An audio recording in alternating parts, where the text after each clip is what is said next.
എന്താണ് good morning. രാത്രിയായാലും എൻ്റെ ചെടികൾക്ക് കാവൽ പൂച്ചയാണ് കേട്ടോ. പിന്നെ പതിവ് പോലെ ഞാൻ രാവിലെ തന്നെ എൻ്റെ ചെടികളുടെ അടുത്ത് വന്നതാണ്. രാവിലത്തെ ഇളം കാറ്റിൽ അവരിങ്ങനെ ആടി ഉലയുമ്പോൾ എൻ്റെ ഫീൽ എന്താണെന്ന് വെച്ചാൽ എന്നെ കാണുമ്പോൾ അവർ സന്തോഷം കൊണ്ട് തുള്ളിച്ചാടി. നിങ്ങൾ ഈ വീഡിയോ കണ്ടിട്ട് നിങ്ങളുടെ അഭിപ്രായങ്ങൾ കമൻറ്റിലൂടെ അറിയിക്കണേ. കാണിച്ച ഫ്ലവറാണ് കേട്ടോ. ചെടികൾക്ക് വെള്ളമൊക്കെ ഒഴിച്ച് കൊടുത്തിട്ട് ഞാൻ വേഗം അകത്ത് കയറും കേട്ടോ. അപ്പോൾ ഒത്തിരി തിരക്കുള്ള ടൈമാണ്. ഒരുപാട് സ്റ്റിച്ച് ചെയ്യാനുണ്ട്. കസ്റ്റമർ പറഞ്ഞ സമയത്ത് കൊടുക്കുക എന്നുള്ളതാണല്ലോ നമ്മുടെ ഒരു. ഇതൊന്ന് പുതിയതായിട്ട് വിരിഞ്ഞ പോപ്പിയാണ് കേട്ടോ. നല്ല പർപ്പിൾ കളർ, ഒരു ഡാർക്ക് കളറാണ്. പക്ഷെ ഇതിൻ്റെ ഒറിജിനൽ കളർ ഈ ഫോണിൽ കിട്ടുന്നില്ല എന്നാണ്. ഞാൻ ഇന്ന് വൈകിട്ട് ഒരു സ്റ്റിച്ചിങ്ങിൻ്റെ വീഡിയോ ഇടുന്നുണ്ട്. ഒരു ഫ്രോക്ക് അടിച്ചതാണ്. അപ്പോൾ അതും കൂടി എല്ലാവരും ഒന്ന് സപ്പോർട്ട് ചെയ്യണം. എൻ്റെ വീഡിയോ നിങ്ങൾക്ക് ഇഷ്ടപ്പെട്ടാൽ എല്ലാവരും ഒന്ന് ലൈക്ക് ചെയ്തേക്കണേ.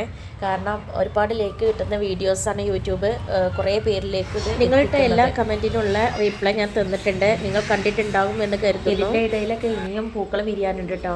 വേറെ പല നിറത്തിലുള്ള പോപ്പികളും അതുപോലെ പോപ്പികളല്ലാത്ത ചെടികളിലും പൂക്കളിടാം. അതൊക്കെ പൂക്കളിടുമ്പോൾ ഞാൻ വീഡിയോ ചെയ്യാവേ. ഇത് ജമന്തിയുടെ മൊട്ടാണ്. 2 ദിവസത്തിനകം ഇത് പൂക്കേണ്ടതാണ്. അതുപോലെ മാസം മാറി കണ്ണാടി ചെടികളുടെ വീഡിയോ ഞാൻ മുമ്പ് ചെയ്തിട്ടുണ്ടായിരുന്നു. എല്ലാവരും ഒന്ന് സപ്പോർട്ട് ചെയ്യണേ.